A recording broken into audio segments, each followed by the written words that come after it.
Everybody, Chris DeCenso here. Just letting you know we're going to get started in a minute or two. We just got a bunch of people joining. And before we get started, we'll give you some insights on the administrative side. If you are seeing a window in your top right-hand corner, there should be an arrow, a red arrow in the top left-hand corner of that window. And if you click on that, that'll minimize that window so you can see the full screen. You should be seeing the full screen right now.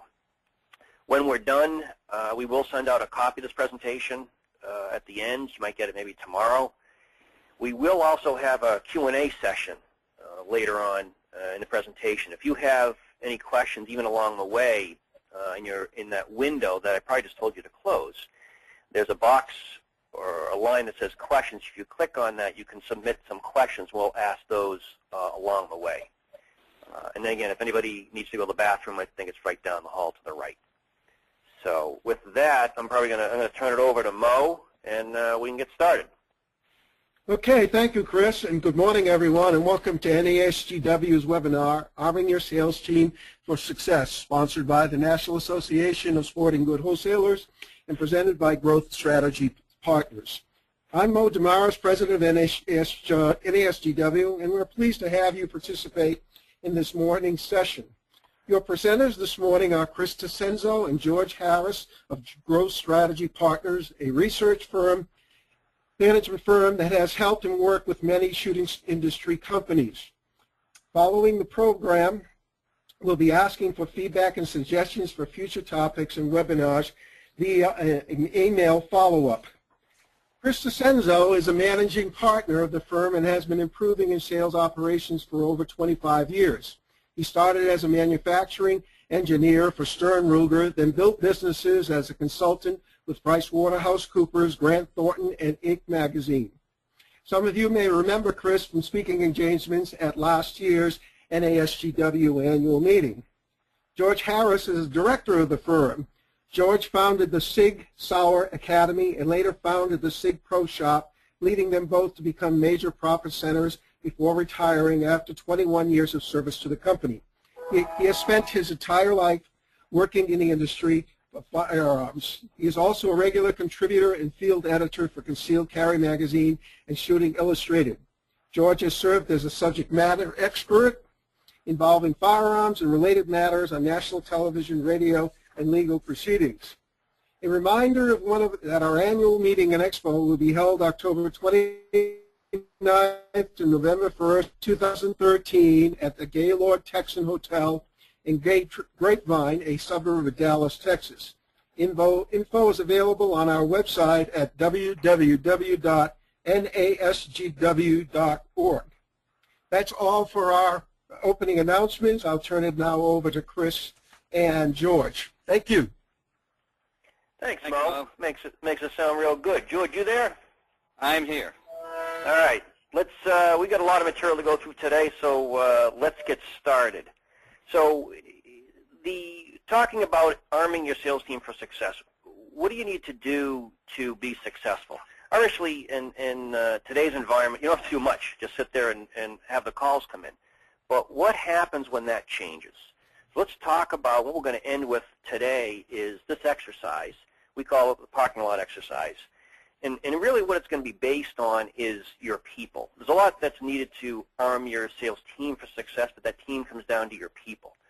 Now, most of you know what you need to do to improve your sales team in general. What we're going to do today is walk you through some more of the details and some of the specifics of what to do, and then we're going to basically arm you with this exercise on how to go through each of these individuals and identify what needs to be done. So this is where we're going to end up today. It's called the parking lot exercise. How we're going to get there is this. Today's goal is really to provide you with, say, 2 tools, 2 techniques, 2 ahas, golden nuggets, whatever you want to call that you can use to improve your sales team and to improve the effectiveness of your sales team. Now, I'd like to say we're going to motivate you to take action on this, but that's up to you, okay? But it does come down to we think you know generally what you need to do, but you need to take that action. So the agenda we're going to go through is what the heck's going on. We'll talk about the environment. How do I then fix, I use the word fix in quotes there, how do you fix my sales team, improve my sales team? I know I have to train them, but where do you train them, and what do you train them in? How do you train them? What should you do as a company, to support the sales team? And then also, how do you know if you're getting better? So that's what we're going to go through today. Mo gave us a little overview of who we are. You'll see some of the lists here of myself and George. I think the big thing to take away from myself is that not only being an engineer, working for Ruger, coming out of college, but I've been involved in the industry for 25 plus years, love it, competitive shooter as you see down below, and started a consulting practice to deal with organizations wanting to grow more efficiently. And a lot of that focus recently has been towards the shooting industry. Done some work with NASGW, spoken at the SHOT Show. You can see a list of the clients that we have down at the bottom. So we're bringing to you, from my perspective, some specific insights in the industry, use the product, but also professional management consulting experience that we'll tell you a little about there in a second. George? And from my standpoint, I've been in training and education since 1972, and have always been into firearms. I mean, that's what I do. I live, sleep, eat, and breathe firearms, and as you can see, I've got a fair amount of experience from stem to stern in that. Currently, other than the consulting end of things, and doing some training, I'm writing and having more fun doing the writing and sharing my knowledge and experience with all the folks out there. As Mo said, I write for Shooting Illustrated, Concealed Carry Magazine. I also write for American Gunsmith and Shooters Magazine, which is an online magazine. So I'm staying pretty busy with that and staying up to date with what goes on, and probably more importantly, what the demand for the shooter is out there, or the people that we're trying to sell to. So it's still fun, and I'm sticking with it. And you've been dealing with this, RC, as you built the SIG Arms Training Academy. You've dealt with a lot of these sales issues and sales challenges in that year. And what George is going to help us with today is some of the actually challenges he went through.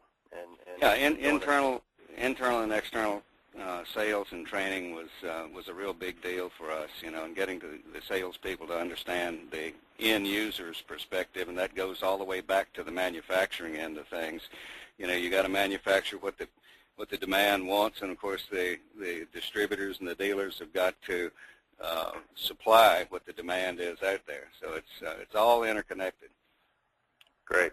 So, and then a quick one on Growth Strategy Partners. I think the takeaway here is our focus on privately held companies and helping them grow more efficiently. And basically, we've done a lot of research to identify how do you drive that growth. We call it the 7 keys to growth. The thing that you should take away, at least the learning that we have, is, growth is relative.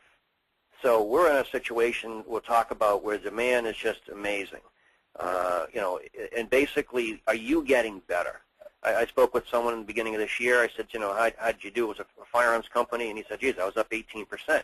And I said, that's too bad. I feel bad for you. It's like, what? Well, the industry was doing a lot more than that. Okay, so it's a relative discussion. You should think about today, how well are you doing relative to your competitors? So you have an understanding of who's on the phone today, because you can't look around the room and see who this is. We have about, manufacturing companies is about 55% of you that are manufacturing companies, 27% are wholesalers, 18% are other. We have a little over half, 55% of you are salespeople or sales managers. There's 18% that are vice presidents or directors, and then we get 12% that are presidents or owners of the company, and then 12% that are other. So heavy weight on manufacturers and salespeople and sales managers. We're going to try to, customize our discussion to, the attendees here. All right. So what's going on? What's happening? We have to improve our sales performance and sales team. Well, all we got to do is just answer the phone or collect emails. We've got an unprecedented demand for shooting products like never before. Even going back to 2008 with the Obama election surge, then this surge is so much higher. There's a fear of the laws. You got civil unrest, people for self-defense, the preppers. You see the shelves are bare. Demand is crazy. Okay, you've got and the impact on your organization is what? You've got people calling in. This is George's picture in the lower right there. The guy yelling into the phone. Yeah, one of the folks I work with is a firearms manufacturer. Got a customer call in the other day, and they were just absolutely beside themselves that this company had the gall to make a gun in a caliber that they couldn't get ammunition for, and they couldn't be consoled in any way, shape, or form. They were just mad as a wet hen. And the question is, how do you deal with that? I mean, yeah, we've got great demand, but I know everyone listening here probably has issues with customers calling up and saying, "Where's my product? How come I can't get it? When am I going to get it?" So part of the team and part of improving your sales performance is how do you deal with this? How do you deal with the fact that we're in a different environment and demand's great? Yeah, we've got companies that we're talking to, and they're saying, "Chris, I'm just going to ride the wave."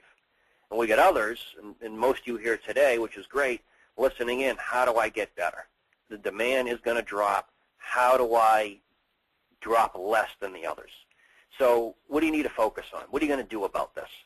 Well, let's first start with keeping your good customers. Keeping your customers, keeping your good customers. Yeah, there's probably some you'd probably be happy to lose. But, how do you improve your performance? How do you grow? Well, let's first of all keep the good ones. Then we're going to talk about listening and getting more business. Is now the time that you can actually, acquire some new customers by listening and asking good questions that we're going to talk about a little later. And then, we're going to focus on today here is improving your sales and your service skills. Okay. If you looked at your organization right now and did an honest self-assessment on your customer service or your service in general, would you give yourself a 10 out of 10 that we're awesome, we're great, we have nothing better we could do? I'm sure most of you wouldn't do that. I hope I'd like to see that you would. You probably wouldn't. But I'd hope at the other extreme you wouldn't give yourself a 1 out of 10 that we're terrible. You're probably somewhere in that 5, 6, maybe 7 range. So how are you going to get better? Now's the time to do this. Now is the time. And that's what we're going to get into today a lot, is how do you improve your skills in your performance. We have what we call the hierarchy of sales success. And this is what we're going to go through today, pieces of this. So the top is, to be successful, you need a value proposition, this VP, value proposition, or some way to differentiate your business. You then need to organize your sales team to effectively project that proposition and get new customers. You do that by, targeting select customers and marketing to them, building that sales team, hiring them and developing the team, helping them with their activities, what they're doing, and then providing them with some tools. Now, what we're going to focus on today is the tactics of this. We're not going to get into the strategy and the organization and the marketing piece, but let's get into some of the meat, okay? Hiring people, the activities of the people, and some of the tools. Now, what I'm going to use as a starting point is the slide called the traits of a master sales associate. We actually stole this from Bill Kendi. Actually, I didn't steal it. Bill's actually listening in here today, so hi, Bill. We've done some work with Bill in the past, and he has these 7 traits, and we thought this was a great place to start. The reason being, if you look at these 7, okay, 7 traits for a master sales associate. So we're talking about the people. What do you see? You see descriptors like confidence, self-esteem, empathy, commitment. You've got number 5, going to be talking about the product. But 6, passionate, enthusiastic. 7, accept responsibility.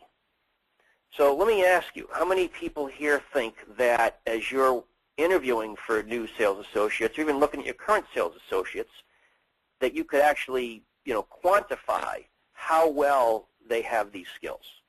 Now, When you work with someone for a year or years, you get a better sense of how that is. But if this is what you need to do to be successful, there probably needs to be a way that you can assess how well your people are performing in these areas, in the softer skill sets. So here's the first little tool that we're going to share with you today. It's called behavioral assessments. And this is a tool that is called kind of a predictive job fit tool or a skill development tool. It's not, I got this thing called eHarmony. It's not a dating service, okay? It's not a shrink, although it's kind of. But it helps you, A, as an individual, or B, as a supervisor or a manager, identify how well the people that you have in your organization or hiring in your organization fit the profile of what you want. You'll see here it actually improves your sales success 26% to over 75%. It's going to help with the performance of your people, and it is going to help you arm your salespeople for success. Now, so this is called the behavioral assessment, and what it looks like is this. This is a sample, we call it a PXT. It's actually from an organization called Profiles International. They have a bunch of different job profiles, behavioral assessments. This is called the PXT one. And this is just one piece of that assessment. The way it works is this. Let's say this was a position for a sales associate. You have to create a baseline, which is this grayer, I don't know if it's gray or blue because I am colorblind, but the lighter shade area. And to create that, either the supervisor would answer some questions to talk about what's the learning skills and verbal skills that you'd want, or the better way is if you have 3 people, high performers in the organization, you give them this assessment and this baseline is created. Now, what you'll see here, and this is what I love about it, energy level, assertiveness, social ability, attitude. I don't know about you, and we do a lot of hiring, for our clients. This is hard to quantify. We now have a assessment tool that can do this for you. And so you now create this baseline, and then you give the new employee or the current employee this assessment, this test. And what you'll see is the darker score is how they score relative to the baseline. You'll also see how well they score overall as a job match, okay? And therefore you can use this to, A, build your sales team. Now, what happens also in terms of on the hiring process, you'll see that there are some times when people actually score higher than the range and then maybe at the very low end of the range. Now, as we're talking about, improving sales people and sales performance, let's talk about the team you have today. How do you help them get better? Well, one way is to give them this assessment tool.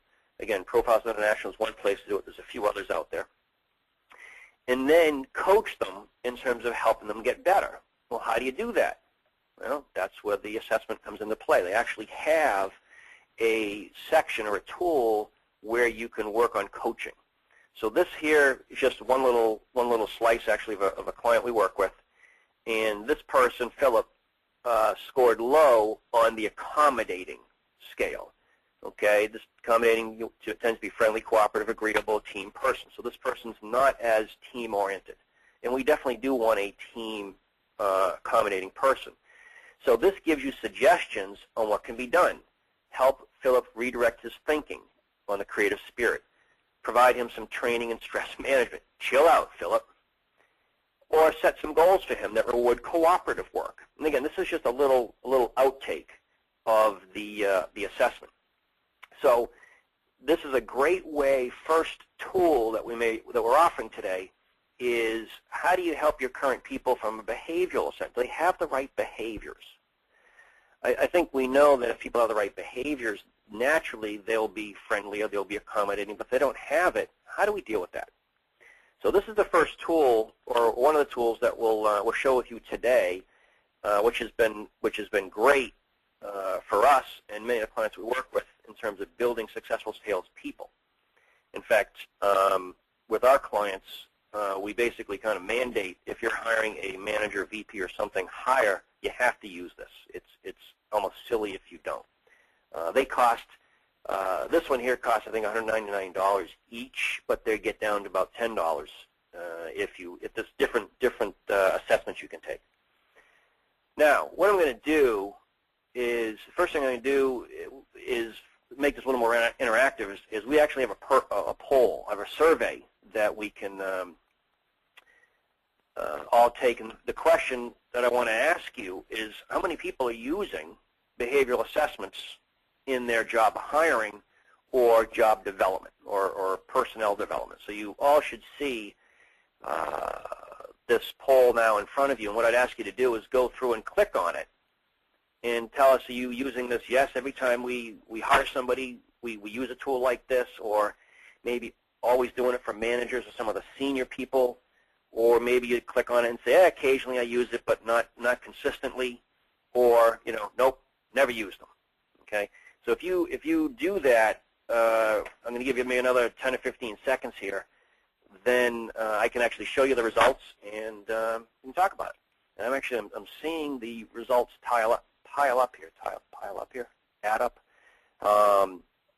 It's very interesting. So what I'm going to do this is I'm going to close this out, and I will show you. Oh, a couple more people responding. Almost at a good percentage of completion here, but I think we're going to see consistent answers. So I'm going to close this, and I'm going to show you the results. And what you're going to see is, George, can you see that now? I can see it, yeah. Mm-hmm. So what we see here, working from the bottom up, unfortunately, is 60% of the people here have never used a behavioral assessment, 27% occasionally, and then you see 7% always for managers, and some do it all the time. It would be interesting now, we can't, it's less interactive, but I'd love to ask that 7% that use it all the time, or the 7% that use it for managers, what their results or reaction is to using them. Usually we hear that, I don't know why people don't do this all the time, you learn stuff you didn't know about. It's just a great tool. But we can see here that, basically 80% of the people here haven't used them at all, or only use them, occasionally. So, for those listening that they're in that lower categories, let's put that on your to-do list. It's going to help you, start developing some of the people. Okay, let me go back now, and we're back on the slide. George, we're seeing the slide? I am. So now, we've been talking about some of the people. We gotta get some people and make sure you get the right behaviors. Another little tool that I'm going to share with you today on how do you improve the performance of your sales people, or people in general, if you will, is what we call this plus-minus progress report. So usually organizations will have reviews at the end of the year because they feel like they have to. Better organizations will do them because they know it's to help the employee get better. And I remember even myself, when I had some of my earlier reviews, I'd have a review with my boss, and he'd say, "Oh, Chris, you did great in this area. You had great motivation. You had some projects that weren't so okay." And he'd give me some general feedback, and I'd say, "Well, thanks a lot. Can you give me some specifics of when I did the good things and when I did the bad things?" And they would have to think quickly, oh, well, let me think about it. Well, do you remember? And it's really not very productive or constructive. So we built this tool, and picture a little piece of paper, lined paper, blank paper, whatever it is, with each person's name or one person's name on the top. And, when George does something great, and I say to George, "Hey, George, you did a great job. You worked late on that proposal the other night, and the proposal looked great," I pull this little piece of paper out, I put a little plus mark, I put the date on it, and make that comment. And if you do that every couple weeks, every month or so, you now have a list of progress, what the person has done well and what they've not done so well, with specifics. And you can actually pull this out at the quarter mark or the half-year mark and look and see how many pluses you have versus minuses. And you can see, is this person performing? You can see the dates, and then you can use this when you have the reviews, and to give more constructive feedback to the individual. So the second little tool we'll share with you today is called this plus-minus progress report. Okay, so we've so far talked about people and training them from behaviors. Let's talk about, in terms of making them successful, teaching them the product. Okay? So when we talk about teaching them the product, we've got let's talk about, as a manufacturer and a wholesaler, what product lines are you offering? What are the similarities? What are the differences that these products have? What's the features? What's the functionality? Okay? If they buy a firearm, what are the add-on products that you could sell to them? If they're buying some optics, they're buying some lubricants, what is it that when they ask for A that you could provide them with B, C, or D? One of the best ways to do that is to know how the end user actually uses the product in the first place, and that's where a little bit of extra training and education comes in to be able to get that done. In working with some of the distributors, I worked with Ellett Brothers as an example, and they brought me in on a number of occasions just to do some training specific to the SIG line of firearms. And in one case, they were doing a promotion, and they brought me down just to talk for an hour, and they shut down the phones and the whole bit. They gave me about 50 minutes to give everything that I could possibly pack into why SIG pistols were the thing that they wanted to sell for the day, and gave them a lot of information, just key little things like interchangeable sights and triggers and grips and things that were relevant to the end user, and that worked quite well.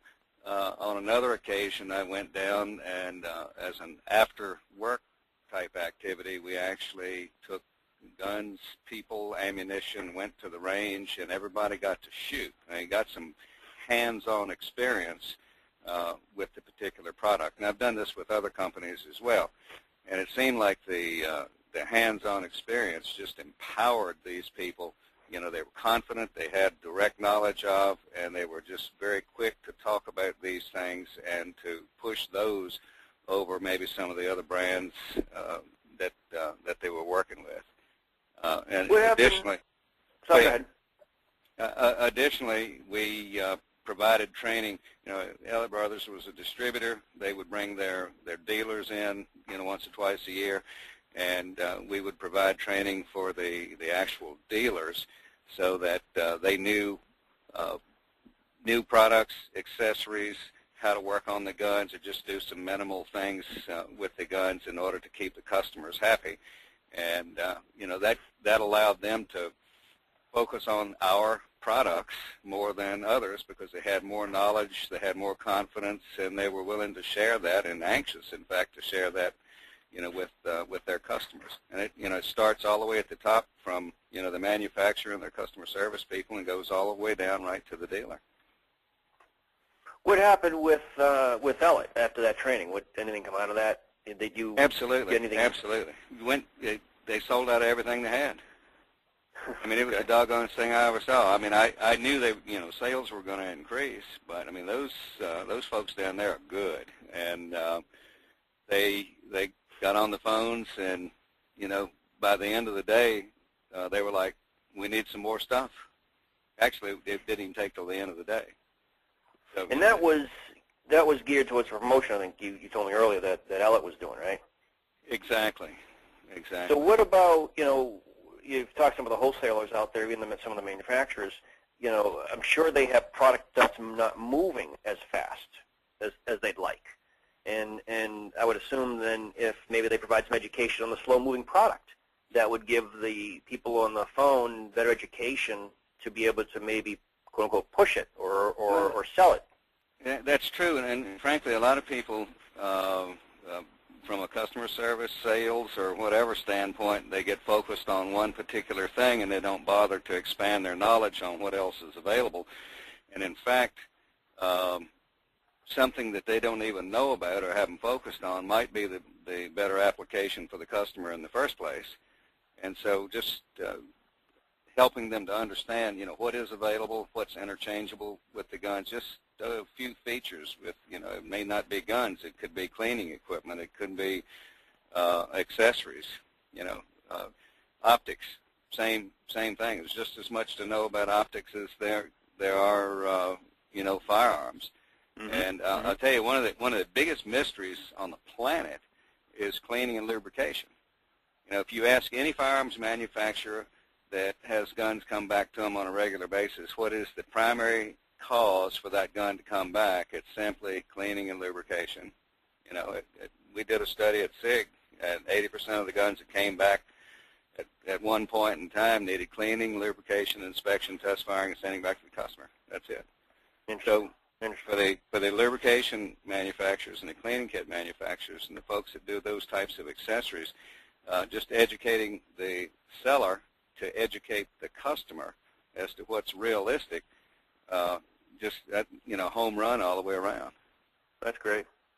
So one way, in terms of teaching them the product is, well, one way, one thing you need to do obviously is teach them the product. Now, I know you've got the manufacturers reps, sales reps that can do this. You should be asking them for that, planning and scheduling that. You can bring in outsiders to do that, but obviously you got to teach them the product. Another way you can do that is a tool called 3.5. Now, this tool has really been designed and geared towards the dealers. We came across it a few years ago, and we're doing some work with some of the dealers, and it's a great way to give some general overview on what some of the products are. So generally, with 3.5, there's, as you see here, about 350 vendors, a lot of them in the hunting and the shooting and the outdoor sports arena. And the way basically it works is there's some modules that the manufacturers have built, and you go in and you basically watch some videos and read some articles, really less of an article, but more just like this little presentation, kind of you see here in the lower left, on what the product is and how it works, and then you'll end up taking a test and looking at some of the key features. Now, I did this again a while ago. I went through the Benchmade is online. I learned that Benchmade has 3 levels of product: this gold, blue, and black. Something I didn't know about. I've got a lot of the Benchmade products, but I didn't know that's how they organize their product lines. Now, this is something that you can use. I think anybody could use to give some good overview on training. Now, again, the way it works, it's individual based. So the individual goes through it, and the individual learns the modules, and the individual takes the test. And actually what's been built into this is that when the individual passes it, then they actually get a discount through that manufacturer. So if they took the Benchmade exam, if you will, and passed it, they would actually get a direct discount from Benchmade. So there's an incentive for your salespeople to do this training. Some of the distributors that I was working with, said that discount was better than they were getting, or the employees were getting through them. So again, one other way that we can now teach our salespeople, sales associates, the product line.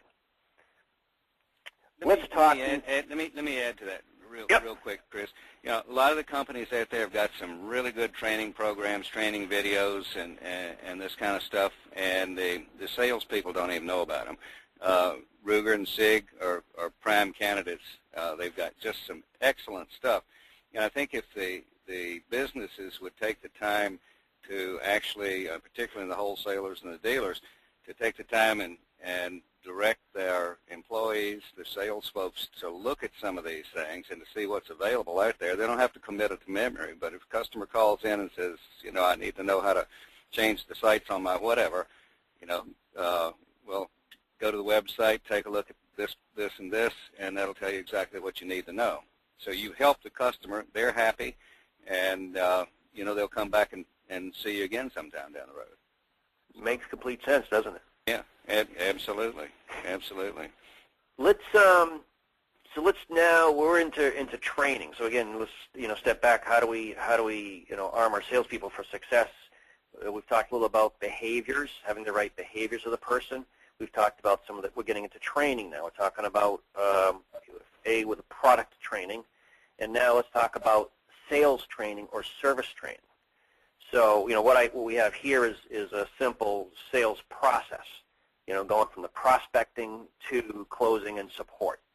Now, before we get into the details of this, the real first question that we need to ask is, do you have a salesperson, sales associate, or do you have an order taker? And I ask that because, A, we've got this crazy demand going on right now, but I was at a gun manufacturer in Texas last week and was talking to the sales and service organization, and they basically admitted, we're just order takers. You might say they were account managers, but they weren't out there trying to sell and pushing sales. So first of all, let's make sure we're clear what we're talking about. Is it an order taker or a salesperson?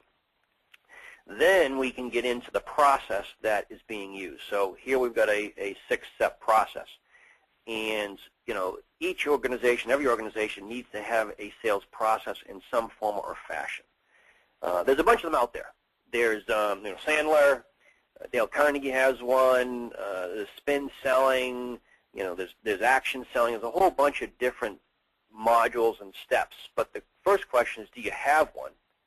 And then the second question is, have your people been trained on it and taught on it? And then when you start peeling this away, the question is, how well are they being trained? And are they being trained to sell, which is the telling them, pushing stuff, or are they being trained more to ask questions? We've learned that with a good sales associate, they're going to have questions up their sleeve that they can ask to identify, is this person a good prospect? Okay? Can I qualify them? Do I understand what their needs are? So a simple question might be, we all go to the store. We're all ordering stuff online or whatever it might be. And usually at the end of the phone call, after you place your order, ask for something, you might get the question of, anything else I can help you with? Or do you need anything else? Do you get everything you've looked for? And I don't know about you, but, I was in a store the other day and I heard that question. It just rolls off. I keep hearing it so much, I just almost ignore it. Now, what if instead of asking that question, your sales associate says, which items are you having the most challenge getting? Now, again, the assumption is a dealer ordering from a wholesaler or a wholesaler out ordering from a manufacturer might be ordering the same stuff that they've been out ordering, in the past. Well, which items are you having the challenge getting? They might share with you something that they're trying to get someplace else that you actually have. What about asking, what do you like best or worst about working with us? How well do you know, your customer? Okay, how well do you know what they buy from you and why they buy from you is really the bigger question. In fact, down below you'll see this, what are the top 3 reasons why you buy from us? We get pushback a little because organizations go, that looks stupid, Chris. We just can't say to a customer, say, why do you buy from us? Well, obviously you don't do it in that manner. But with some training, you can now get your sales associate, salespeople to uncover some needs that maybe are unmet. And these questions help you to get a little closer to the customer as well. They sense that you genuinely are concerned and that you're there to help. And of course, I think everybody here will admit that networking and personalizing the relationship between the seller and the buyer is all important for repeat business and for referrals and, for everything overall as a positive. This is, and everybody knows listening that, we need to teach people how to sell or at least uncover needs. But again, how often are we doing this?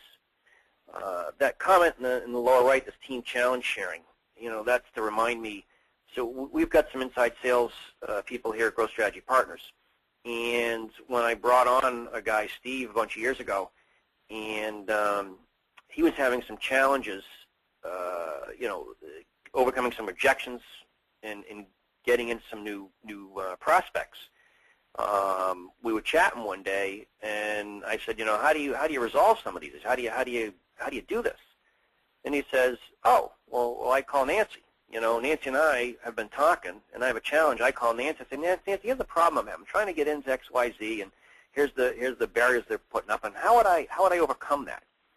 And I said, you know, and now the longer story, the shorter story is that Steve had done this at his previous company. He was taught to take his challenge to a teammate and see if that teammate could help him resolve it. And Steve ended up building a culture in our organization so that our inside sales organization works with each other. You know, yes, I do work with them, and I try to help them, but they're honestly better salespeople than I am, and they're working off each other. So how often are your sales associates working with each other to resolve the challenges, bring in a problem, and working with each other? You know, Steve, in this case, got some great ideas, and then he actually started working with Nancy, and Nancy started asking Steve, and my salespeople got better because they were working to resolve these challenges together. So how often are you doing that? Relative to people, okay, if you want to improve their sales performance, do they have goals? Okay, obviously, if people don't have a goal, how are they going to grow, or how are you going to get more sales? And this is, again, whether it be the VP of sales all the way down to the sales associate. There should be goals all aligned.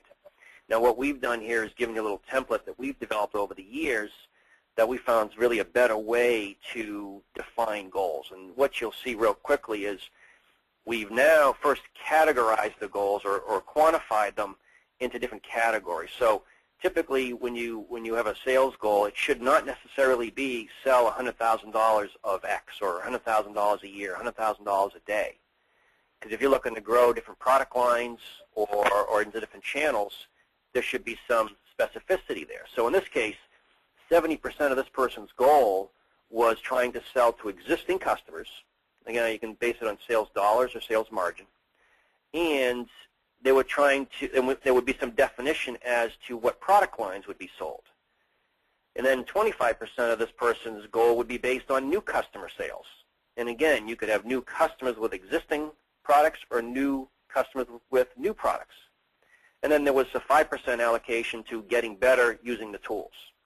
So what we've done here is taken the big goal and helped the company and the individual or the organization focus on, look, we need to get some new customers, so we're going to focus 25% of your results and goal on getting new customers. How are you going to get new customers? Let's put a goal out. And then what you can do at the end is use this as where you see the section where it has results. You can actually now say, did they achieve the results, and what was the score? So the score would be a 1 through 10 scale. So if their goal was $100,000 per day, and they got $100,000 per day every day, they would have got a 10 out of 10. Okay, and this is now, again, another way that you can help manage the performance of the individual. You link this back to that pro-con plus-minus sheet, and you've got a better tool to help the individual be successful. So we are now into poll number 2. I'm going to ask another question here. I'm going to talk about training, which is what we've been talking about for the last few slides. And the question is, how much formal training do you provide to your people? So I'd ask you to go click on this. And what you'll see is, I get a little limited with some of the results, the surveys we could put in there, but we only give interpersonal skills training, or I only give product training, or I only give sales training. And then there's a statement that I can do 2 or more of the above. Okay, so if you do interpersonal and product, or you do product and sales, or sales and interpersonal, then you can click on 2 or more of the above. And then obviously the last one is just we don't do any formal training at all. So let's quickly click on that, and I will show you some of the results there. I think let me do a time check here. We're actually looking pretty good for time. According to my schedule, we're 4 minutes late, George. So it's not that bad. Okay. All right. 4 minutes. I'm trying not to prolong the agony. So. Just wait until we get to the end, though. We're getting there.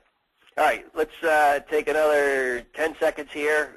What type of, how much formal training do you provide? We're getting a good mix so far. Now, what's interesting, I'm going to close this up, and I'm going to show it. Okay, Are you seeing that now, George? Yep, I am. That's pretty good. Well, so we've got now, although it says 0 on interpersonal and 0 on sales, you'll see down below 44% show 2 or more of the above. So that could be, sales or interpersonal. Good. We do have a third that is only doing product training, okay, which is really, sorry? Wish we could have put hands-on training in there, because that's an important part, of adult learning. You don't really own the information until you've got your hands on it and have some full experience, and of course that creates enthusiasm, which of course then creates a better salesperson. So maybe we'll do that next time. Yeah, we had a little limitations with the what we could put for answers. But we also have 22% that don't provide any formal training at all. Okay? Again, those organizations that have the better people that are better trained will undoubtedly perform at a higher level. Okay, so let's move on to the next section here. And the last section we're going to talk about is tools. So what are the tools that you can use to arm your salespeople to be successful? First thing, and I'm going to start at a very higher level, is where are the opportunities? Where are the opportunities for expansion or growth? This is probably more geared towards a manager, supervisor, or VP level, but what we've done here, and this is a simple analysis we do, kind of analysis tool, where if you're, let's say, a manufacturer, you'll be looking at some of the models or types that you have. If you're a distributor, you may have some of the handguns, rifles, shotguns, whatever categories you have. And down the left side, you see, a list of your customers, and then across here in the middle is their sales in dollars. And what's highlighted is some of the areas where, say, customer 1 is buying a lot less on the rifles than they are in, say, handguns or shotguns. And you can go down here and see customer 5 isn't buying any shotguns or whatever this model might be at all. So the first tool we're providing is which customer should be focusing on in which product or category. So that's the first tool. Second tool we're going to get into is some of the technology tools. So you have customer relationship management that I'll use CRM, Salesforce, Siebel, there's a bunch out there. There's a tool when it comes to e-newsletters, e-advertising, e-invites. There's educational training, 3.5 we've mentioned, and prospecting. Now, these are typically called social media, Facebook and LinkedIn, Twitter, YouTube, and so forth like that, but they're prospecting tools. Okay, so then the question is, how are you using these tools and how effective are you using them? Let me go through real quickly. I'll start with Salesforce. Salesforce.com, we use Salesforce. We've been using it since we started the company. This is going to give you a total view of your customer base. So every customer, every prospect is in this database. This is the simple screen that shows a lead, okay, somebody that they're chasing. And you can see, what the rating is they're hot, warm, or cold, haven't contacted them at all, where's their information, how big are they, what industry are they in. This is one way you can slice and dice your database. So when Growth Strategy Partners does some webinars like this, we can actually send the invite out to just our firearms or shooting industry list. If we were doing an event here locally in Boston, then we could actually send it just to the companies in Boston that are firearms or shooting related. So this is one way from a tool perspective that you can manage your prospects and your customers. You can also see, the sales opportunities. You have a dashboard. If you're a sales manager, sales supervisor, even an individual, are you on target for what your goals are? Okay, there's some sales goals. Year-to-date sales, quarter-to-date sales. This is sales by country. You could put in sales by category, sales by item, sales by product line. I use this dashboard to see how well Steve's performing. Is Steve making enough calls per day? Okay, does he have enough opportunities in the pipeline? This is how you can now look at performance. And I think one of the things we talked about at the beginning of today was how do you know if you're getting better? This is that dashboard, something coming off of Salesforce.com. When you get into the e-invite or e-newsletter, Growth Strategy Partners, we use vertical response I believe NASGW uses Constant Contact, and you received the invite to today's webinar through NASGW's use of Constant Contact. Now, this is just an invitation, but what you can do is obviously for product. You can do an announcement of new products. You can also, send out, some category, an email with different product categories on there. And wouldn't it be great if you could see who clicked on which product line and basically what they were interested in? Well, that's part of the reports that you can get out of these tools. This one shows you overall how many opened it, how many clicked through, and you can actually see down here where they clicked. There's actually, when we do this, it kind of, maybe freaks people out or scares people. I think they get it now, but years ago, when we were doing this, we'd launch an announcement or an invitation, and people would click on it, and we could actually see who clicked on it, specifically the person, what they clicked on. And I'd pick up the phone, and I'd call them up, and I'd go, hey, George, I noticed you were looking at my optics here, and, is that something you're looking at? And they're kind of looking around the room going, who's looking at me? Where's the camera? That was before people realized this is standard stuff. So another way from a tools perspective that you can, manage your sales team and sales success. Now, I'm going to move some stuff here. So we're going to wrap up here in a few minutes.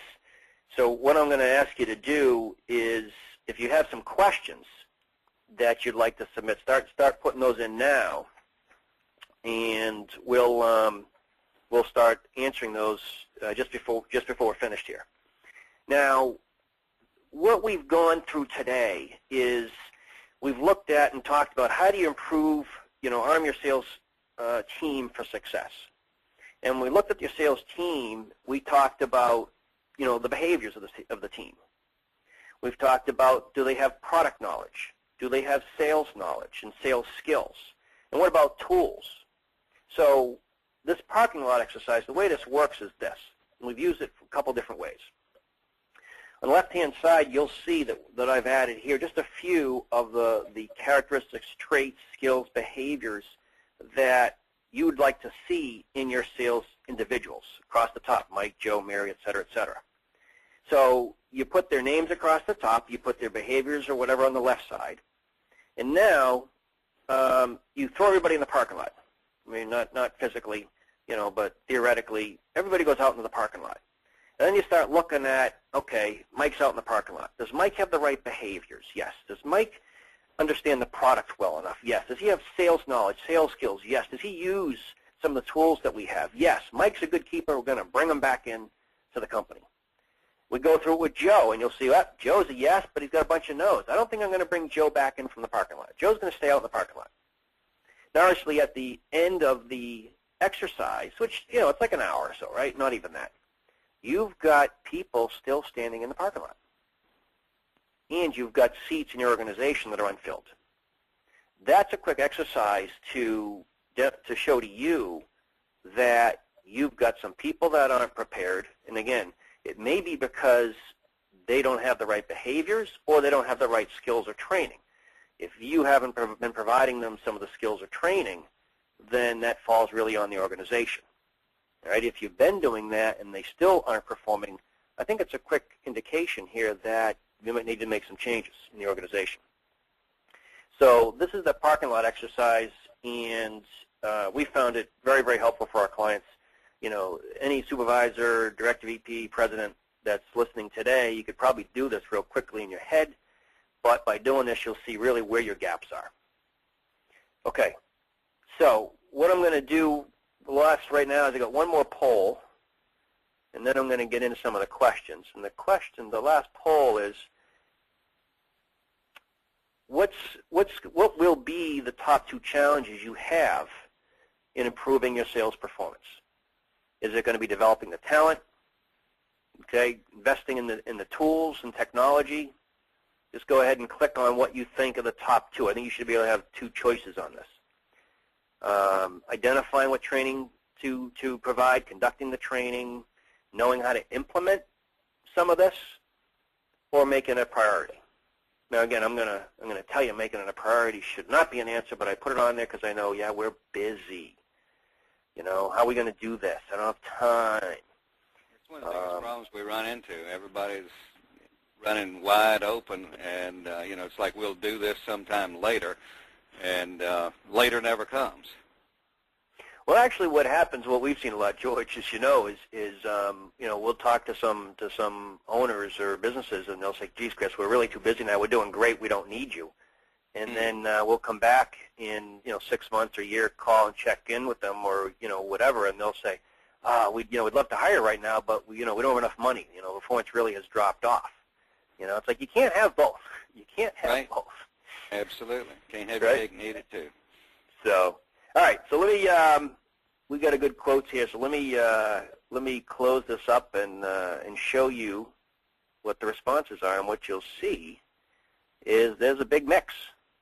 There's a big mix. So take a look at this,